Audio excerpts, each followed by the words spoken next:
నెల్లూరు జిల్లా కావలిపట్నంలోని బాలకృష్ణారెడ్డి నగర్ ఒరిస్సా కాలనీలో మంగళవారం డీఎస్పీ శ్రీధర్ ఆధ్వర్యంలో రాత్రి 7 గంటల ప్రాంతంలో పోలీస్ కార్డన్ సెర్చ్ నిర్వహించారు. కావలి రూరల్ సీఐలు Rajeswararao, SI Bajibabu, 1 town SI Suman సిబ్బందితో ప్రతి ఇంటిని పరిశీలించారు. మారణాయుధాలు ఏమైనా ఉన్నాయా అని క్షుణ్ణంగా తనిఖీ చేశారు. సరైన పత్రాలు లేని 17 ద్విచక్ర వాహనాలు, ఒక ఆటో స్వాధీనం చేసుకున్నారు. ఈ సందర్భంగా డీఎస్పీ శ్రీధర్ మాట్లాడుతూ జిల్లా ఎస్పీ అజితా విజయన్ల ఆదేశాల మేరకు ఒడిశా కాలనీలో కార్డన్ సెర్చ్ రాత్రి 7 గంటల సమయంలో ఈ తనిఖీలు చేపట్టడం జరిగిందని తెలిపారు. ముఖ్యంగా గంజాయి, మత్తు పదార్థాలు వంటి మాదక ద్రవ్యాలను విక్రయించినా, నిల్వ ఉంచినా, సేవించినా సహించేది లేదని, నేరస్తులకు ఆశ్రయం కల్పించినా సరే చర్యలు తప్పవని, అనుమానితులు ఎవరైనా ప్రాంతంలో కనపడితే తక్షణమే పోలీసులకు సమాచారం ఇవ్వండి తెలిపారు. గంజాయి కథే వద్దు, గంజాయి అలవాటే వద్దు. ఆల్రెడీ జైలుకు పోయినారు కేసులు కట్టే. ఈసారి కడితే మేము బయట రాని కడతాం కేసు. అర్థమైందా? ప్రజలందరికీ కూడా నమస్కారం. ఈరోజు మా ఎస్పీ మేడం వేజెండ్ల అజిత, మా నెల్లూరు ఎస్పీ మేడం గారి ఆదేశాల మేరకు కార్డన్ అండ్ సెర్చ్ ఆపరేషన్ ఇక్కడ ఒరిస్సా కాలనీలో చేయడం జరిగింది.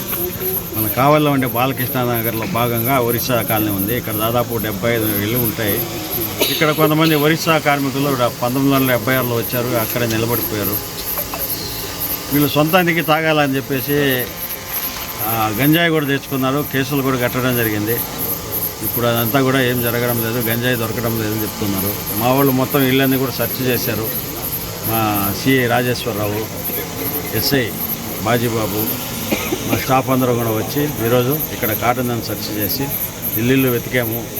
ఏమన్నా గంజాయి కానీ, మాదక ద్రవ్యాలు కానీ ఇలాంటివి ఏమైనా దొరుకుతాయని చెప్పేసి వెతికాము. సరైన లైసెన్స్ లేకుండా ఒక 17 2 వీలర్స్ దొరికాయి. తర్వాత ఒక ఆటోను కూడా పట్టుకున్నాము. వీళ్ళందరూ కూడా మోటివేషన్ స్పీచ్ కూడా ఇచ్చాము. ప్రతి ఒక్కరు కూడా హెల్మెట్ వాడండి మీ ప్రాణాలకి. ఏదైనా కింద పడితే తల ఎక్కడ చూసినా రోడ్లు ఉన్నాయి, సిమెంట్ రోడ్లు, తార్ రోడ్లు. కింద పడుతుంది తల పగిలిపోతుంది. కాబట్టి ఖచ్చితంగా హెల్మెట్ వాడండి ప్రతి ఒక్కరు కూడా.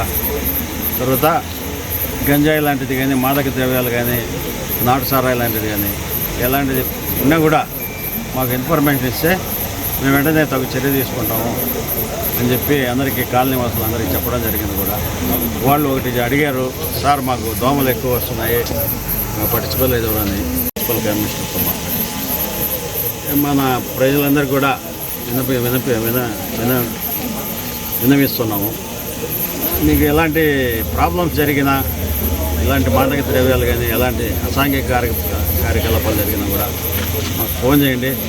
మన కావలి పోలీసు వెంటనే స్పందిస్తాము. మన పట్టణ ప్రజలందరూ కూడా సంతోషంగా, క్షేమంగా, ప్రశాంతంగా ఉండాలని మేము శాయశక్తులా ప్రయత్నించి కృషి చేస్తాం. నమస్తే.